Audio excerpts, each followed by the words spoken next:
So at the bottom of your Zoom window, click on chat. So the little chat box pops up. And so whatever comes to mind, oh yeah, fine. Whatever comes to mind after I say this question, then just put it down in there, okay? So thinking about job search and kind of what's on your mind today, it could be anything from interview to LinkedIn to resume, cover letter, or I don't even know what I meant to do in this world. Put it in chat. Things that come to mind. Resume, LinkedIn, I don't know what I want to do in the world. Interview, throw that in chat.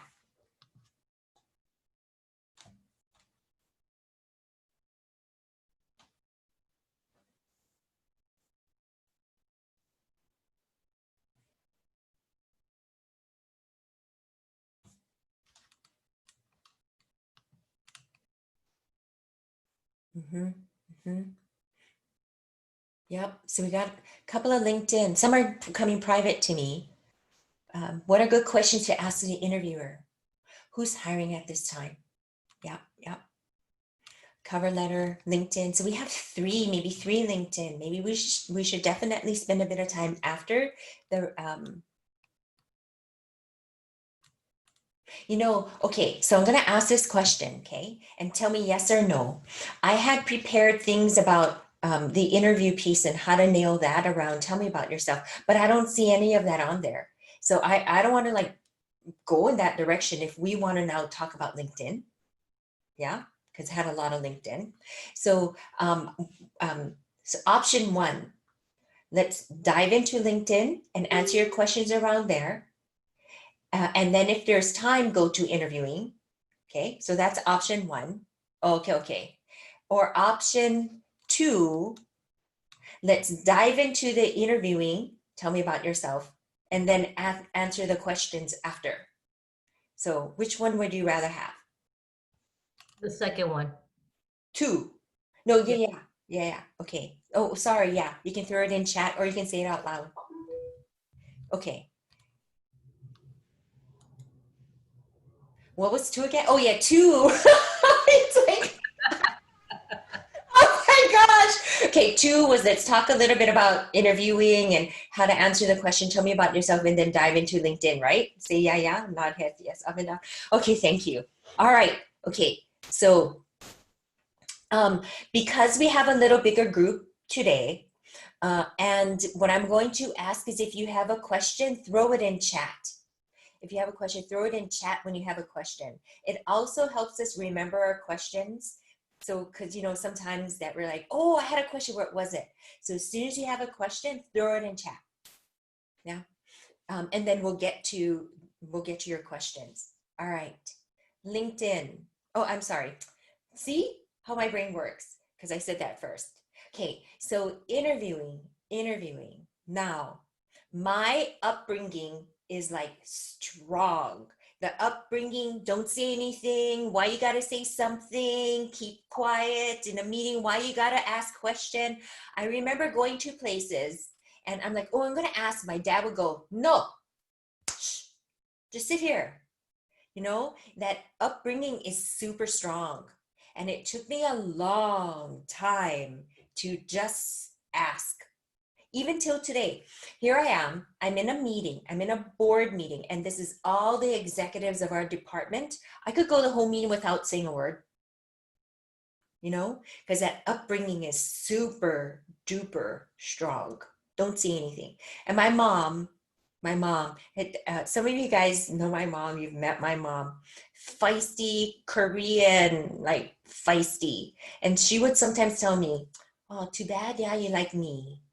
That I like feisty Korean and say stuff. She goes, oh, too bad you like me, she would say. So that type of upbringing, if we grew up in that upbringing, it's so strong. Yeah, it's so there.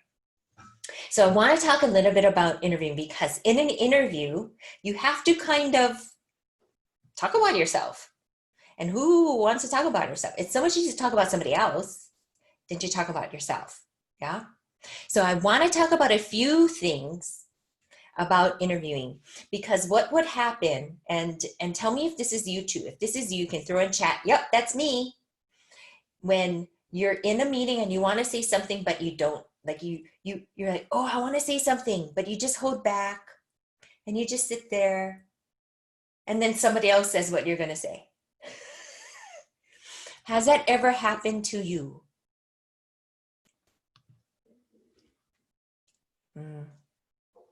Yeah, right.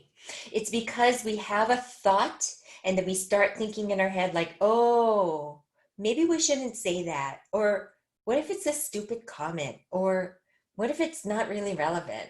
Or maybe he's not Paul talking.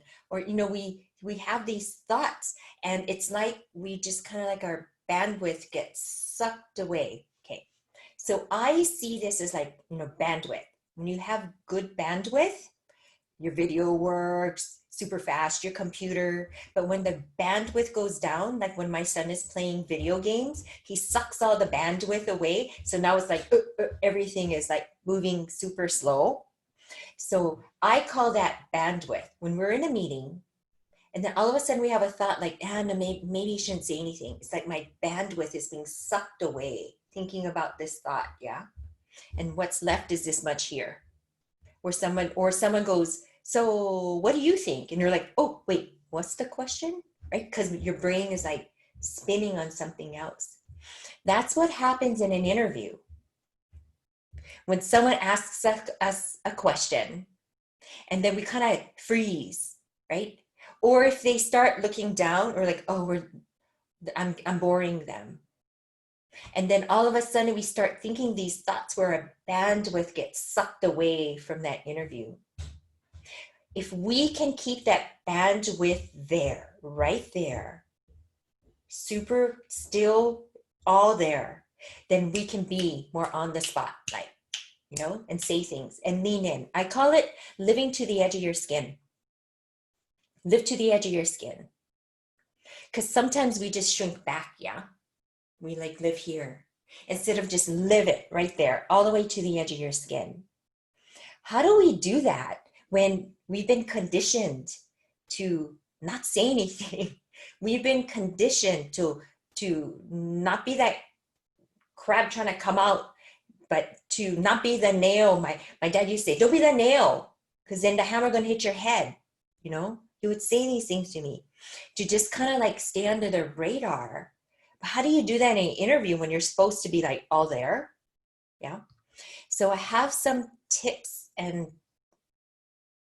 tricks, I guess, to help you stay all there.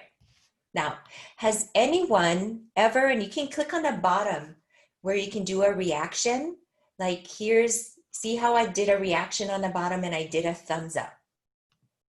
Yeah.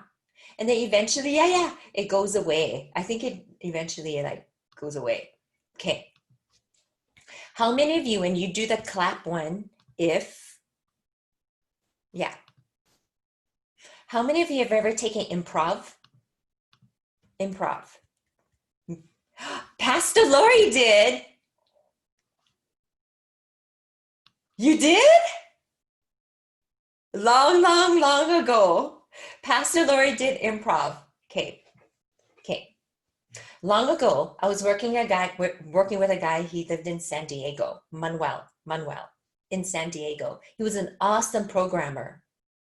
And he emailed me, he goes, Cara, can you help me because I can't get the interview going? So, okay, jumped on a phone call with him and I totally understood. The guy was so shy. He was super introverted, super duper shy, where he had a hard time talking with folks. So he had recruiters call him because he had the right programs on his LinkedIn profile. But he couldn't ever turn that first call into a second because he was super duper shy. So way back when I had an idea, if I can teach Manuel improv, I think it'll help him. Because those improv folks, like Whose Line Is It Anywhere, that TV show? where they just like, bam, they think of something like off the top of their heads. If we can teach people improv, maybe it might help them. So I didn't tell Manuel I was teaching him improv. I just started teaching him. I took these classes. I took a Berkeley improv class. I took a Pan Pacific improv class. I took Steve Martin's improv class just to build these skills around saying whatever's on the top of my head without having that bandwidth get sucked away. And so I started teaching him these improv techniques. And then he got interview, and then after interview and interview, and then he got a job offer at Netflix. So he moved from San Diego to Northern California, in Silicon Valley at Netflix. And he sent me his stock option was $250,000. Oh no, his RSUs, his real stocks that he got from Netflix was unbelievable. It was like, we were like on the floor because I won the lottery. Cannot believe it. $250,000 just in stocks they gave him to start. All in his ability to talk so that he could share what he's capable of, you know? And it's not like greedy money. It's a recognition. All of a sudden, someone recognized him for what he can contribute. And it made him feel so good. Okay, so improv. Okay. I'm going to tell you about two improv games. So you can, and don't worry, I won't make you do it. 2 improv games that if you think about, can it like, oh, okay, it makes sense. Makes sense. Okay. One is called 3 words. 3 words. You can only say 3 words. And then the person next to you can only say 3 words. And the next person, so you stand like in a circle, goes around and around. But the thing is, what you say gotta make sense. Cannot just be 3 random words. Gotta make sense with what the person just said. And then the next person says 3 words and it has to make sense. So you cannot think ahead of time what your 3 words are. You don't even know the last word that will come out of the person's mouth. So immediately after you hear that last word, you got to say 3 words without thinking. So the goal is not to think. So you can try this with your friends, try with your family or whatever, 3 words. Even if it's just 3 of you, it goes so fast then. If it's 2 of you, it's super fast. But if it's more, then it goes around, yeah? So 3 people, 2 people, boom, boom, boom, boom, boom, can do 3 words. And then when it feels like the sentence is over, then you all clap and celebrate. So that's 3 words, okay? Another improv is yes and. Yes and. Okay, so Pastor Lori is like nodding her head up and down because this is a super common thing in improv to teach yes and. So I'm gonna ask Pastor Lori to go off mute and tell us what is yes and.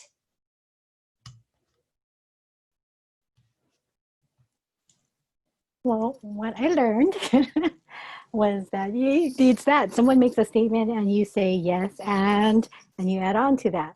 And then the next person goes and says yes and you add on to that. And we've done it 2 ways. Sometimes it's random.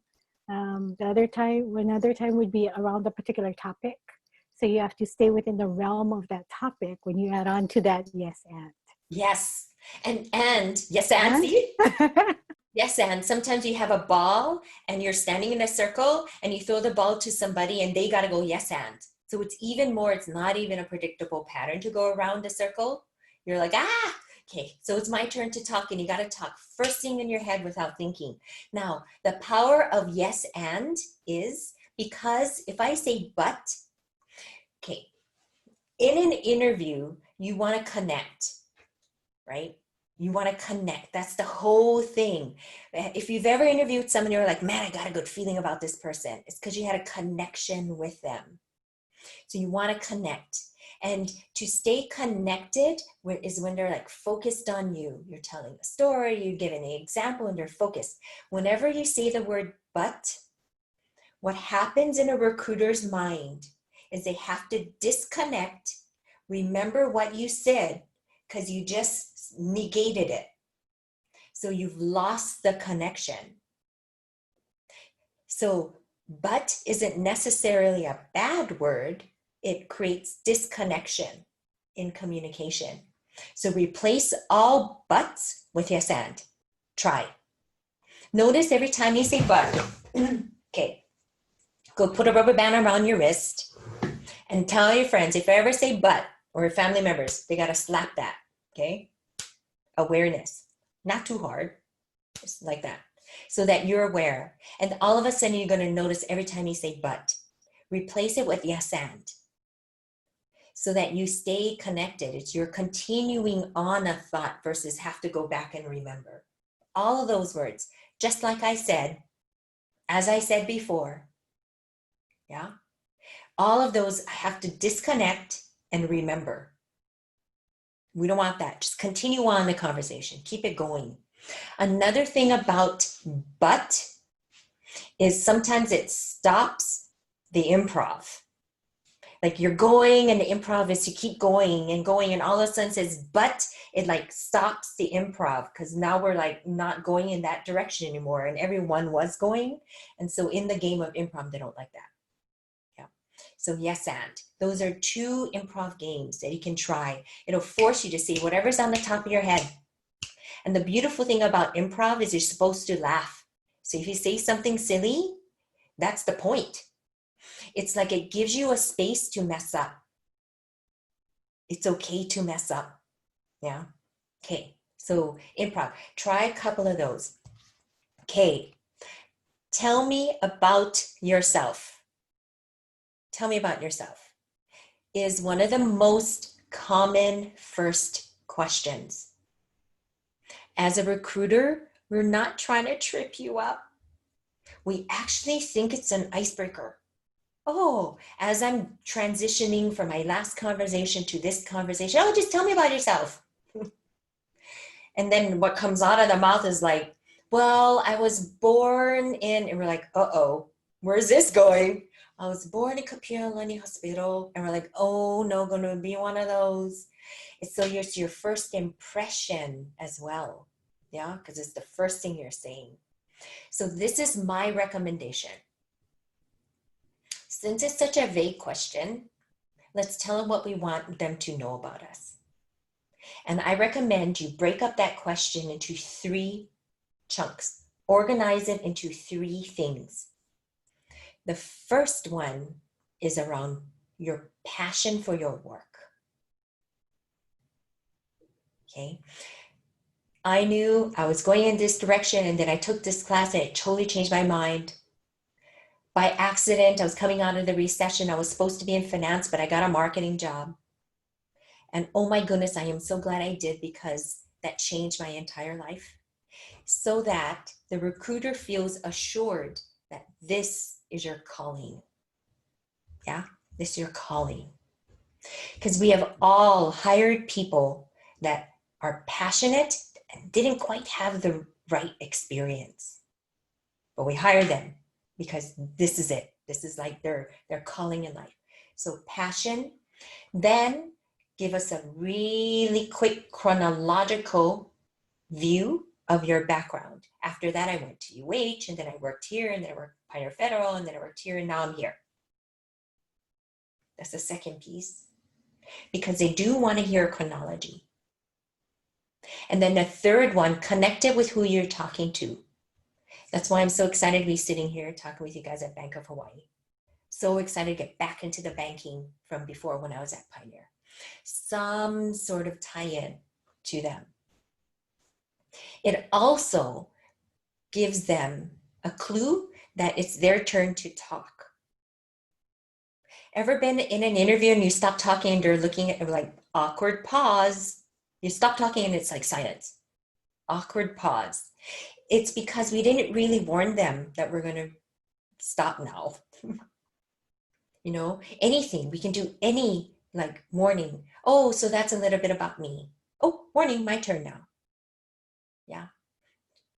That's how you eliminate awkward pauses. It's good for dating too. Yeah. Just, oh, so yeah, that's why I like that movie. You know, a little warning that, okay, now it's their turn to talk. Getting a job is a lot like dating. A lot like dating. Yeah. Lots of awkwardness, lots of uncomfortableness until you find the match. Okay. Alrighty. Okay. So is anyone here that would like to nail this question? Tell me about yourself. I'm going to pick maybe, I don't know, anyone who might be going up to an interview who would love to spend this bit of time, and we use you, sorry, as an example to nail this interview and to give everyone an example of how this works. Casey, you?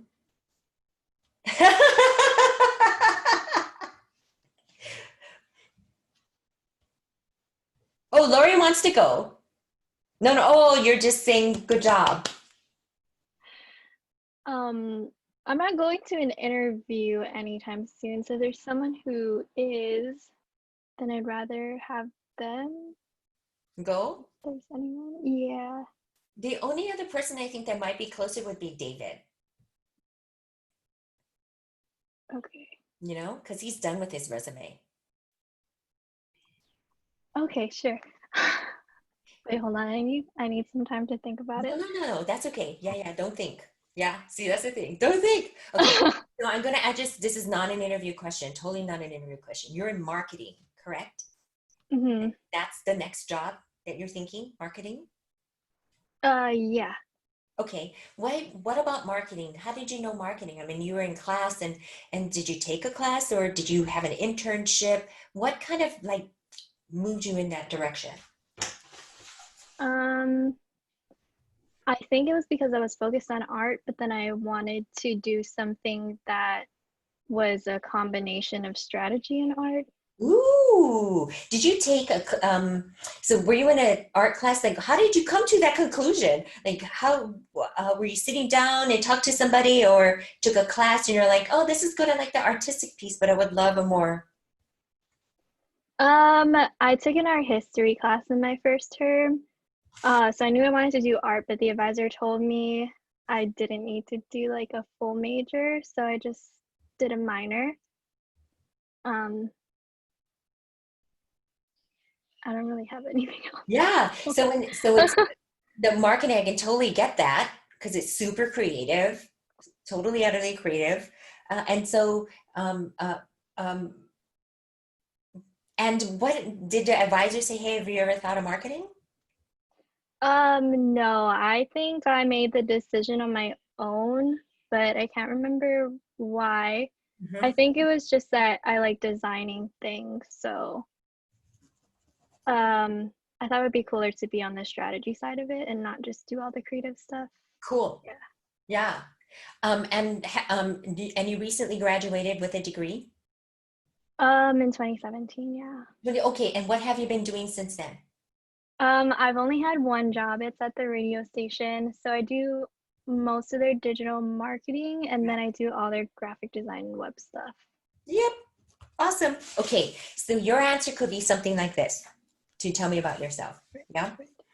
I thought I was going to be an art major, but it was in Okay. my art history class that it kind of dawned on me that perhaps it wasn't, I mean, I love the creative piece of it, you know, of art. So when I was sitting down with my counselor at school, they mentioned, hey, maybe you can do a minor in art. And I thought, ooh, I would, maybe it's marketing because I really, really love designing things. And so that's what I Okay. did. And I'm so glad I did. For the past 3 years, I've been working at a company, a radio station, doing all their digital marketing things. And something else you said, and I didn't write down, and doing all those things for them. And that's why I'm so excited to be sitting down and talking with you guys at KHON, because I'd love to learn more about what's going on with your digital marketing. Okay. Okay, so you saw the 3 pieces in it?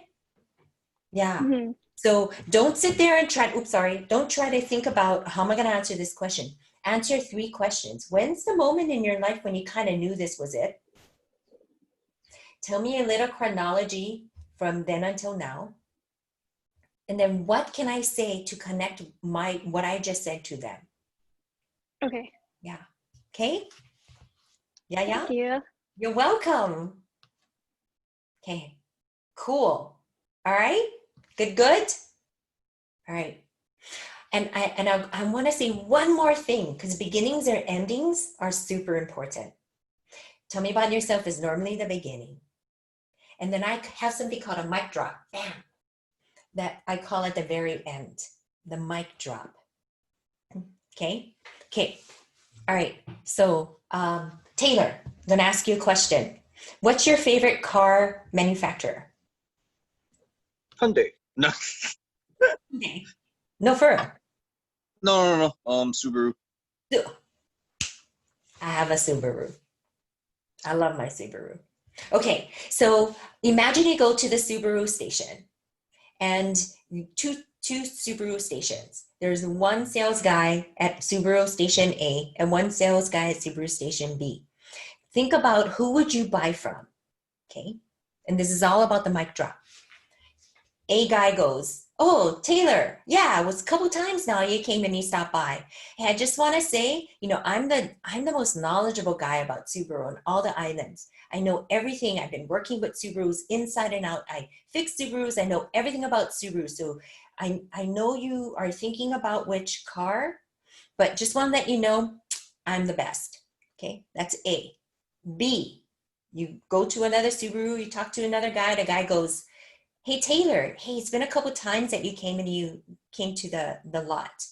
And I just want to say it's been truly a pleasure to get to know you. I can totally see you in a Subaru. And I know you have your options of where you buy your car. And it's totally okay, I get it. We may not have the right color or whatever you're looking for, but if you have any questions, let me know. Happy to help you. Just make the decision, even if you buy from somewhere else. Who are you gonna buy from?" I would buy from B because they're more trying to connect to me more. They care about you. They care about you. They That's use it. certain keywords. Yeah, that's the mic drop. The mic drop is not a sell. It's not the last thing you're going to say. No one wants to be sold to. Nobody wants to be sold to at all. And if you go into an interview, feel like you got to sell yourself, that's gross, man, because no one wants to be sold to. And you don't want to sell. It's like, what do you mean sell? Yeah. Okay, so this is a mic drop. Think about something like this. It's after all your answers have been asked, all your questions have been asked. It's after that. And then you're standing up here and shaking hand or whatever, ready to hang up and say, well, there's one more thing I want to say. Just one more thing. Lori, it's been really a pleasure getting to know you and the team. It's been truly a highlight of my week. Ever since I knew I was coming in here and interviewing with you guys, I gotta tell you, I've had some like sleepless nights, not in a good way. Super excited, just super excited. So thank you so much for sharing all you shared. And I know you probably have a lot of really qualified candidates. I would love for it to be me, and I understand if it's not, because you have a process. I just want to say thank you so much. Bam! It's all about them. You're not going to sell them one more time or anything. You trust them, they have a process, you're okay, you're confident, it's good. Okay, so think about beginnings and ends. Okay, and I have a million things in the middle, but that's for another day. Oh, thank you, Pastor Laura, you hired me. Okay, yes, so you want to take that class? DJ asked, I want to take that class. Now, Berkeley Improv, since the pandemic, went complete virtual. If you want to take an improv class, take improv for every day at Berkeley Improv. It's really inexpensive and it happens online 100%. I don't make any money. So yeah, this is not like commercial or anything. Okay. Alrighty. Cool. Taylor's done that first game. Awesome. Yep. Exactly. Okay. Any questions about interviews before we pivot to LinkedIn? You're welcome, DJ.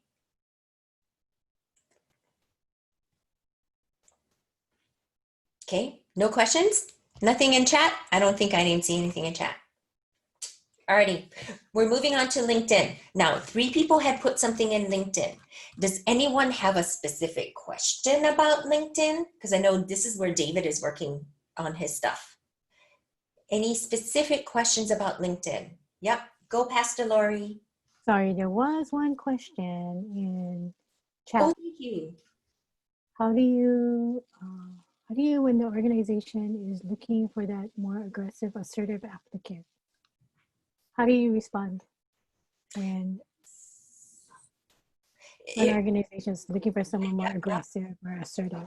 If KW, if you go off mute, is that okay? So I can ask you a question? Sure. Okay, Kate, so tell me what you mean. You know, I 100% agree with what you're saying. But I've also seen or heard of some individuals where they were passed up because the more local way of answering, I guess, they did not see it as a sign of confidence. So how do you read that? How do you know if they're looking for that person who's going to be that type A salesperson versus the type B salesperson? Is it just that vibe that you would pick up from the interviewer or the organization, or how would you know? Yeah, sometimes you can tell if you do a little bit of, companies have reputations. So, and departments and things, they have reputations. So you can do a little bit of reconnaissance, easy to find information about that team and the organization to see if they're looking for somebody a little bit more aggressive or not. Because if you're fine being more aggressive, then you can turn that up. You can also tell when you're in the middle of it and you're getting a sense that they're looking for somebody more aggressive. Then you can even say, hey, you know, my depth of, I'm going to say sales because it's my breadth and depth around sales can be, depending on who I'm talking to, can be kind of a soft sell, and then another time can be a pretty hard sell. Tell me what's important here, you know, because sometimes we think that we only respond, and it's totally okay to ask as well in an interview, because you have the capability of do this range of how you come across, right? So you can even ask them. Now, the third thing that's super important is we don't want to pretend to be somebody else that we're not just because that's what they want. Right. Yeah. This is how I am. I'm going to tell you the full scope, but if you want me like this, that's not me. Okay. Right. I'm going to tell you my full scope, and this is my experience in sales. From here to here, from here to here, dollar amount, kind of people, successful. I can do that. And then they see and they know your full scope. And if at the end they say, you know what, we need somebody way more aggressive than that, just go, thank you so much, because that's not me. Right. I'm totally comfortable with you. Totally.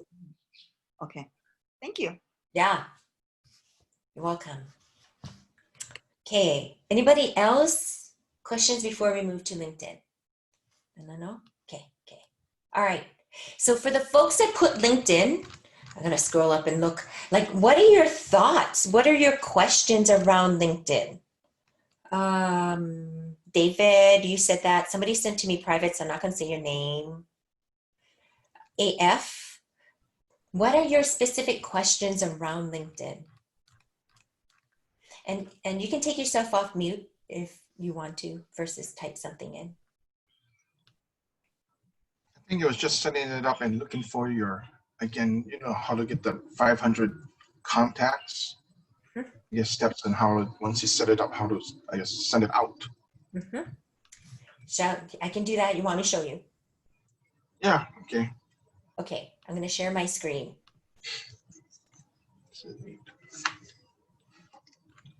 No, that's not me. Hang on. Let me get to me.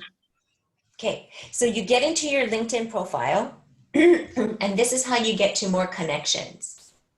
Because I talked, was it last week, David? That you need to be at 501 to be in a category of highly connected for LinkedIn. 501 connections. So you click up here to the 9 box, Okay. go to your groups. Where's my groups? Find a group you're in. If you're not in groups, then you got to join groups. Join groups that make sense to you. Retail, people you worked with before, University of Hawaii graduate, or, different groups.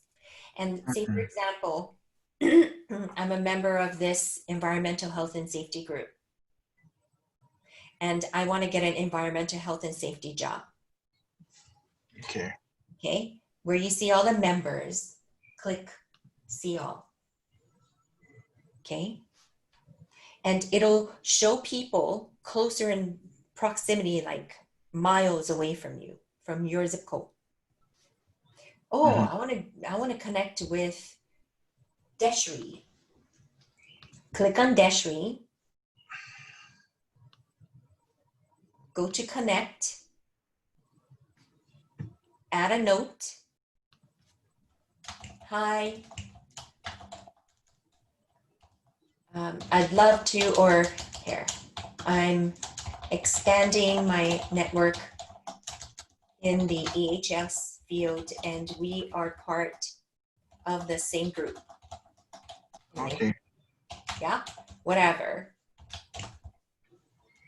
And then highlight this, right click, and do copy. Okay. Press send. I'm not going to send. Mm-hmm. Yeah, then go to the next person. Maureen. Connect. Add note. Right click. Paste. Press send. Next person. You just go down. Bam, bam, bam, bam, bam. You can do that to 500 people. You don't have to find a bunch of people. And they all make sense because they're in a field that you're trying to get a job in. Uh-huh. Yeah. Oh, so you have to click 500 names? Yes, sir. Okay. So this is literally one episode, Uh-huh. Netflix. In one sitting, watching something in Netflix, like Kim's Convenience, you can send 500 invites. Because you just go bam, one after another. Boom, boom, boom, boom, boom, boom. Okay? And then you'll see all of them start to come in. Okay? Questions? Good, good, good. I'm going to stop share. That's good. Wow, 500 people. You get them easy. Kim's Convenience. You get them. Do you watch that? I love that. It's so funny. Cracks me up. Okay. DJ asks, what do recruiters look for in LinkedIn? Yeah. Okay. So we use LinkedIn to get recruiters to find you. And so once they found you, you want them to call you. Okay. At that moment, the number one thing they look at in order for them to call you, in addition to your experience, is guess what? Anyone just guess? Your resume? Oops. Can you hear me? No. Who you know. No. Your Social media? your picture. Oh, your picture. Picture. Oh. Make a decision whether they're going to continue to look at your stuff by your picture. Oh, okay. Picture's important. Isn't that horrible? Yep. Okay, we're going to do this. I'm going to share my screen again, guys. You guys can play this game with me. Okay. I want you guys off mute. Okay? Off mute. And just shout out, what do you think about this person? All right, here we go. What's your thought looking at his thing? What do you think about him? Tell me, who is he? Blurry. Huh? He's blurry. He's blurry. Hey. Clean cut. Looks friendly. Friendly? Professional? Yeah, clean cut. Yep. It is professional. We're going down another person. Boom. Flavio, tell me, what do you think about him? Casual. Uh-huh. Mm. And, yeah. What else? Very bright teeth.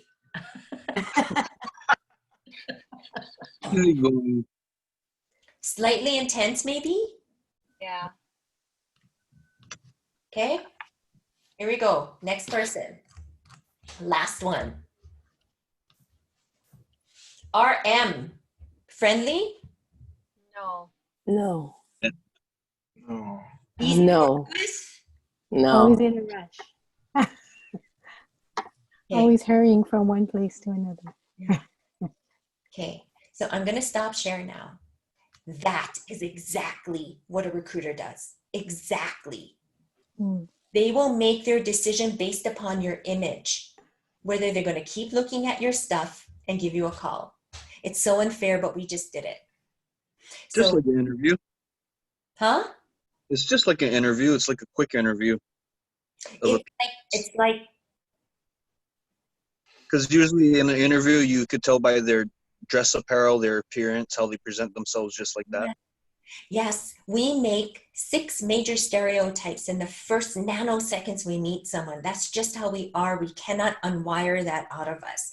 6 major stereotypes in an instant.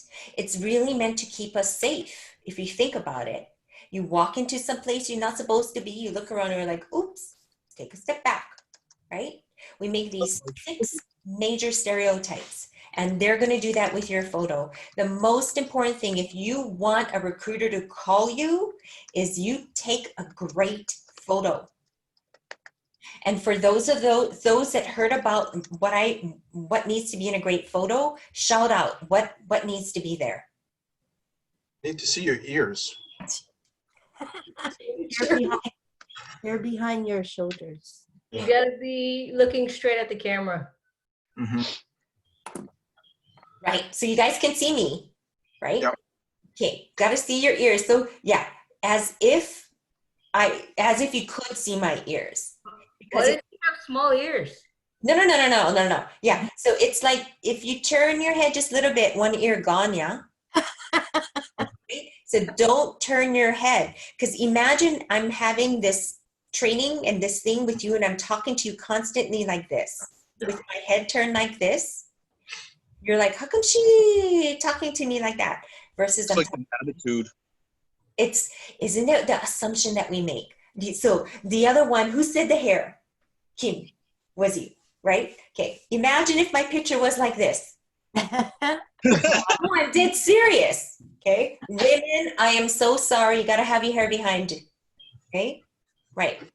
And then if your face is a plane, you don't want it to be like this, because you want your face to be parallel to the plane of the camera. If your face is like this, and I'm talking to you like this, what's your assumption of me and how I think about you? Smug. Mm-hmm. Or if I'm talking to you like this, what is Insecure. High or not See? confident. No confidence. crazy? Your image. Mm. You walk away with anything today about your LinkedIn, dress appropriately for the professionalism and the level of the job. Outside, get your iPhones, blur the back, put on portrait mode. Don't be in front of a blank wall, just blur it out. Try not to have anything with lines in it, because if you accidentally have the best picture and you want to turn it, everything will be crooked now. So no lines, yeah? Straight face, smile, and make sure your smile hits your eyes. Like that guy, really, ooh, he's intense. He's smiling, but he's like this. Smile hasn't hit his eyes. Take 50 shots and only maybe one will work. Take 75, maybe you might have 2 in there that might work. Women, no dangly nothing. Okay? Chunk. No tiny little thing. Chunks. Okay? All right. Because the last one we did that, when you did the doctor, his head was turned sideways. Like this. Well, the doctor, the last one that we evaluated earlier, Yeah. The one that he looks like he's in a rush, but his head was turned. So I Yeah. noticed that immediately when he Yeah. did that. So you want to you can do this inside the LinkedIn. You can turn it. Because sometimes, okay, this is like, if I didn't know, I would sit like this all the time and talk to you like this. Okay. So sometimes our head is normally like this, like when we're talking. You just feel more comfortable. Lots of brains, hard to keep straight, whatever. If you take a picture like that, then you got to turn it. So your eyes are level, not like that. Okay. All right. Okay, if I come across a good, since I've taken a lot of teachers' pictures, for the school, for the schools, Yeah. and there's one that's good, I can use one of those too then. Yep. Because it has a background of, the like a photography backdrop. Sure. Yep. Like, where is it? Like it. All right. Gotcha. I think we have time for one more question. One more question. Oh, okay. No, right here. How important is it to personalize your LinkedIn cover photo versus the standard blue? Awesome. Thank you. And that's the banner. The banner. Okay. Can you show us your banner again? My banner? Yeah. My banner is a business banner. So when you land on here, you immediately know what I do. Yeah? So we want to be able to land on your stuff so we know immediately what you do. Okay? Take a look at this gal and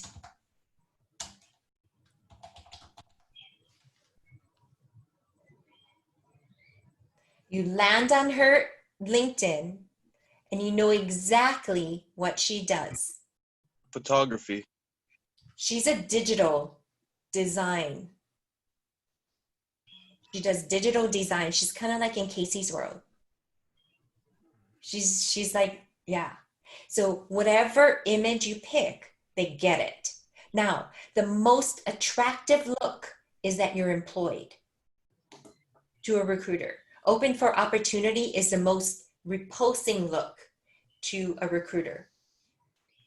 So if you're employed, I recommend that you put your company something or another behind you, because it makes you look like a company guy, a company gal, super happy, and that's the most attractive look to a recruiter. Okay, make sense? Yes. So then once you get the job, you can change it back to whatever you like that makes you happy. But when you're in job search mode, you want it so a recruiter lands on your stuff and they get you. Okay. I have a question. Go for it. So in terms of like what you wear for the picture, can you talk a little bit more about that? I know, no dangly earrings, stuff like that, but like, were you supposed to wear like a solid color shirt or like, I mean, what do you do? Yeah, avoid patterns. The computer has digital has tough time with patterns. Like, I don't have like, if you had something with a lot of pattern on it, see how it's like, whatever. But if it's solid, for women, you want to wear in executive leadership positions, black, dark gray. Okay. That's the power color for women in executive positions. For men, aloha shirt, right? It needs to be at the level that you're going for. Aloha shirt would be incredibly appropriate. If you're a tech, you could have the Steve Jobs crew neck t-shirt look, the Steve Jobs crew neck, the Mark Zuckerberg look. You can do that. If you have that look, you immediately look like a programmer or a tech person. So whatever you wear should be appropriate. Thank you. So do I take a picture of my school I'm working at now and post it on my background? You could, or take a look at their website and pull an image off of it. And if you can try to pull an image that makes sense to where you're going, even better. Take a look at other pictures and see. Sometimes something looks customer service-y. Yeah. So could I go to a store and take a picture of the shelves? But it needs to kind of make sense with where you are now. Okay, well, I'm not. Okay. Yeah. Take a bunch of pictures, David. Email it to me. I'll look at it. And I'll say, oh, this one. Okay. Yeah. Will do. Awesome. Nice haircut. Oh, thank you. What's for the summer? I don't know how to do this before. I'm just going to like cut it. But pretty soon we can go to get our haircut. So. Okay. I think we're good. Yes? Yeah. Yes, Gail. Can I share something? Of course. So, guys, Cara has several books out, but this is one that I have. I've been blessed with getting it from Cara, but this is super great if you want to get this book. And a lot of what she's sharing comes from here, but also a lot of what recruiters look at. And this is Cara's book. I think you can probably get it at Amazon. Even better. I'm putting my email address in the chat. Email me your address. I'll sign it and send it. Whoa.